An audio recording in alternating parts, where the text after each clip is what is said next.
अस्सलामु अलैकुम वरहमतुल्लाहि वबरकातुहू। अज़ीज़ान गिरामी, दोस्तों, बुज़ुर्गों और साथियों, आज का जो वीडियो बनाने का मकसद है वो ये है कि हमारे जो हिंदुस्तान के अंदर एक रियासत है जिसका नाम है उत्तर प्रदेश, जिसको यूपी कहते हैं।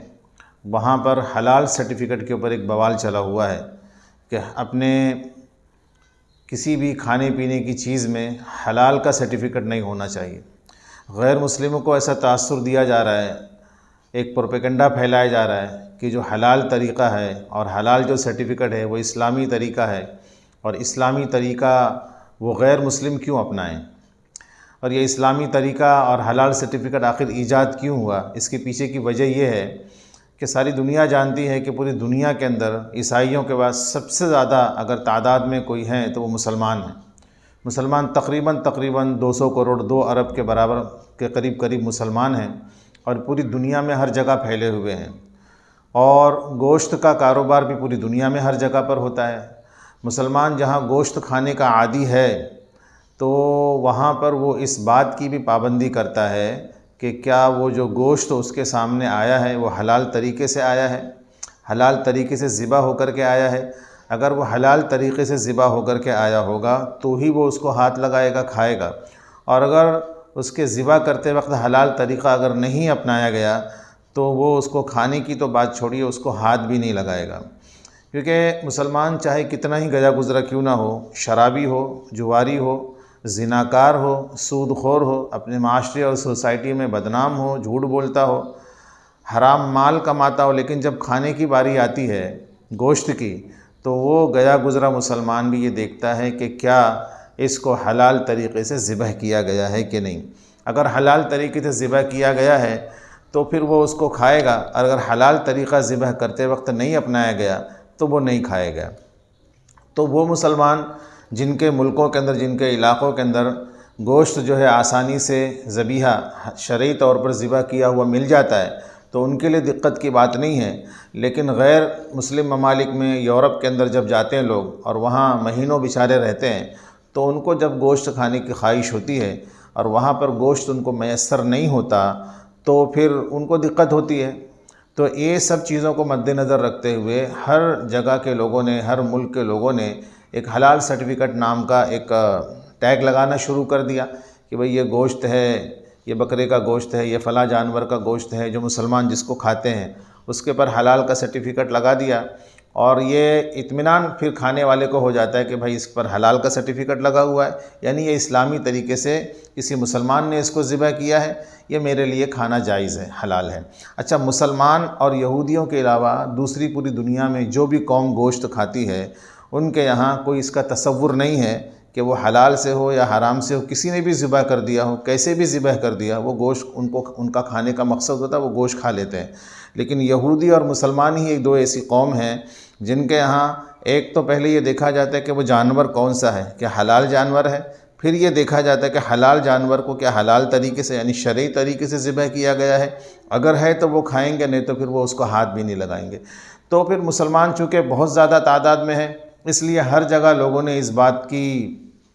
कोशिश की कि मुसलमानों को आसानी से हर मुल्क के अंदर, हर इलाके में, हर जगह पर जो है आसानी से उनको हलाल जो है वो फूड या हलाल गोश्त उनको मैसर हो जाए, इसलिए ये किया गया। अब पहले क्या होता था कि लोग झूठ मूठ का हलाल सर्टिफ़िकेट लगा देते थे और उसमें जानवर का गोश्त भी वो सही नहीं होता था, किसी गैर यानी हराम जानवर होता था। फिर उसको अगर हलाल भी होता था तो उसको शरई तौर पर ज़िबह नहीं किया जाता था, ज़िबह करने वाला कोई मुसलमान नहीं होता था, लेकिन वो फ्रॉड करके उस पर हलाल का सर्टिफ़िकेट लगा दिया करते थे। फिर उसके बाद हर जगह के जो मुस्लिम तंजीमें हैं, जो जमातें हैं, उन्होंने इस बात की कोशिश की कि भाई मुसलमान को जो गोश्त मिल रहा है और गलत तरीके से मिल रहा है, हलाल का सर्टिफ़िकेट लगा करके गलत तरीके से मिल रहा है, वो उनको ना मिले बल्कि सही तौर पर मिले। तो इसके लिए बड़ी बड़ी तंजीमों ने बड़ी कोशिश की और उस पर वो काम कर रही हैं। और आप जाकर के देखेंगे सोशल मीडिया पर या फिर आप जाकर के गूगल में सर्च करेंगे तो पता चलेगा कि फ़लाँ लोगों ने इसको सर्टिफ़ाई किया है, इसकी इजाज़त दी है, तो आप ये प्रोडक्ट का गोश्त, आप ये चीज़ आप इस्तेमाल कर सकते, क्योंकि इसको जमीयत ने या फिर पाकिस्तान के और भी जो अलग अलग तंजीमें इस पर काम कर रही हैं हलाल पर, उन लोगों ने इसकी इजाज़त दी है कि आप बिला चूँ चरा जो है इसको खा सकते हैं, क्योंकि हमने इसको चेक किया है और बाकायदा हमारी निगरानी में ये जो है ये हलाल गोश्त ये तैयार किया जाता है। इसके ज़िबह करने वाले भी मुसलमान हैं और इसका तरीक़े ज़िबह भी जो है वो इस्लामी है। तो ये जब सर्टिफ़िकेट सामने होता है और ये टैग लगा हुआ जब मुसलमान देखता है तो उसके लिए फिर खाने में उसको कोई दिक्कत नहीं होती और वो खा लेता है। अब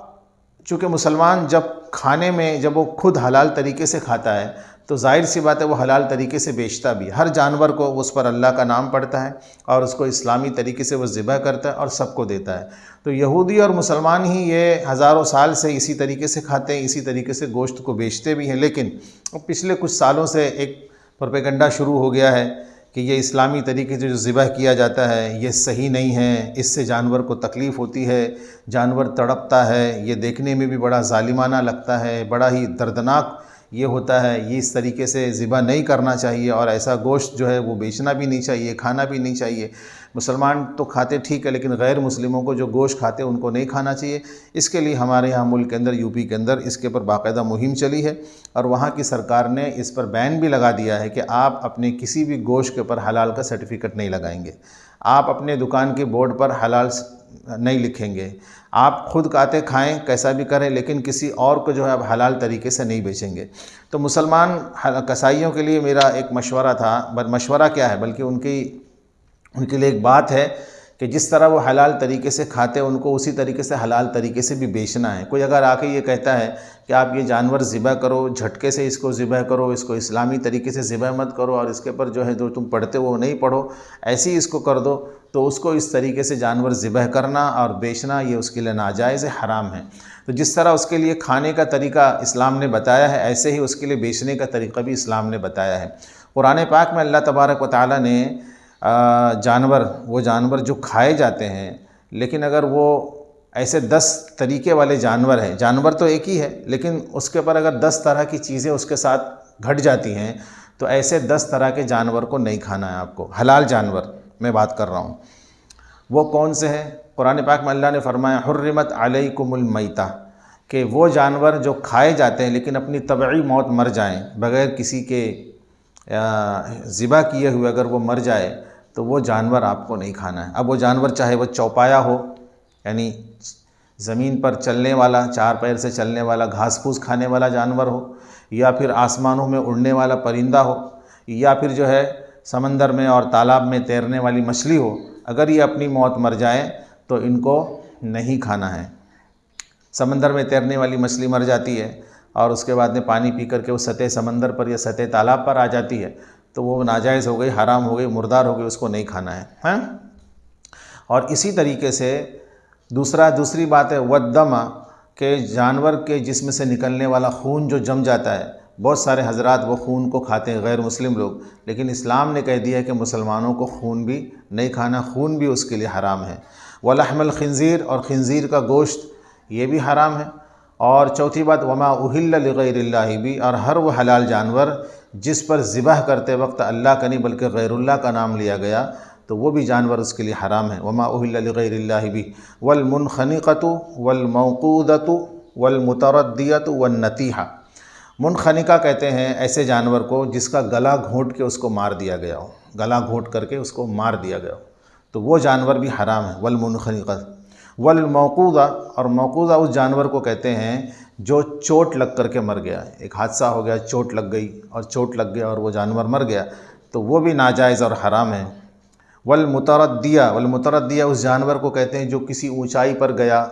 और उसके बाद वो नीचे गिरा और मर गया, तो वो जानवर भी हराम है। वन्नतीहा उस जानवर को कहा जाता है कि किसी और जानवर ने लड़ते वक्त सींग मार दी उसको और वो सींग उसको लगी और उसकी वजह से वो तड़प कर मर गया, तो वो जानवर भी हराम है। वमा अकल सबउ इल्ला मा ज़क्कैतुम, और ऐसा जानवर जिसको किसी दरिंदे ने चीर दिया, फाड़ दिया, ख़त्म कर दिया,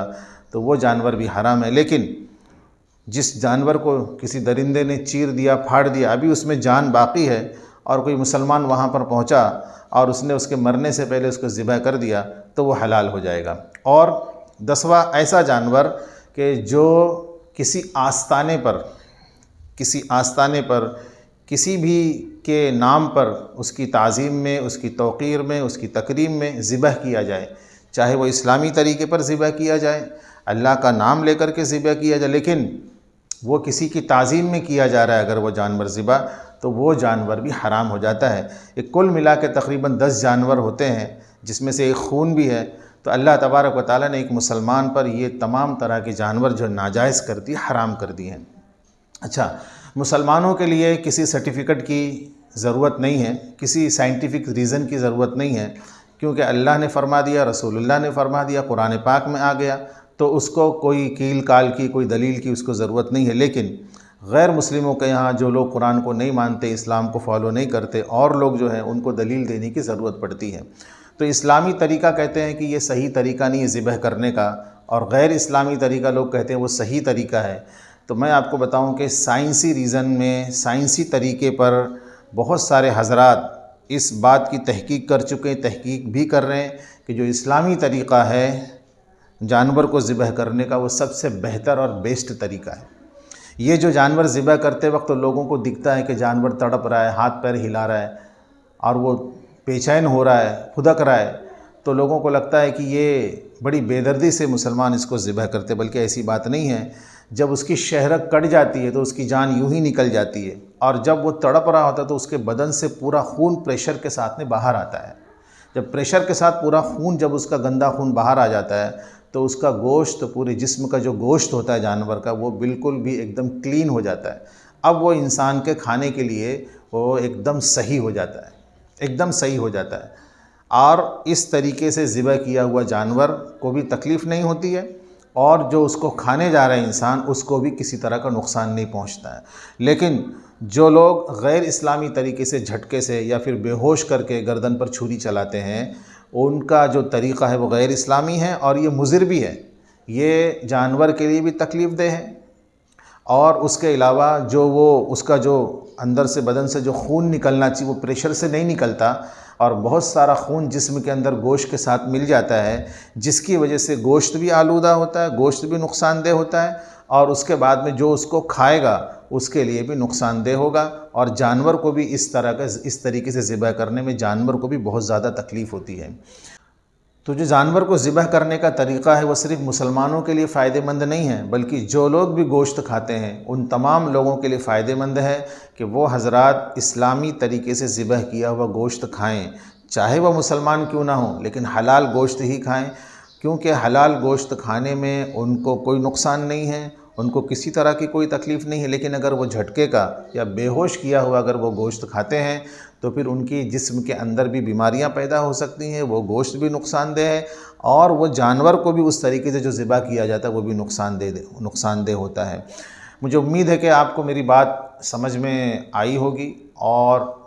वीडियो आपको अच्छा लगा होगा। तो अगर वीडियो आपको अच्छा लगा है, बात समझ में आई है, तो आप इसको ज़रूर जो है अपने दूसरे दोस्तों के अंदर उसको शेयर करें, ताकि उनको भी इस बात का इल्म हो जाए। वाखिर दावाना अनिल हम्दुलिल्लाहि रब्बिल आलमीन। अस्सलामु अलैकुम व रहमतुल्लाहि व बरकातुहू।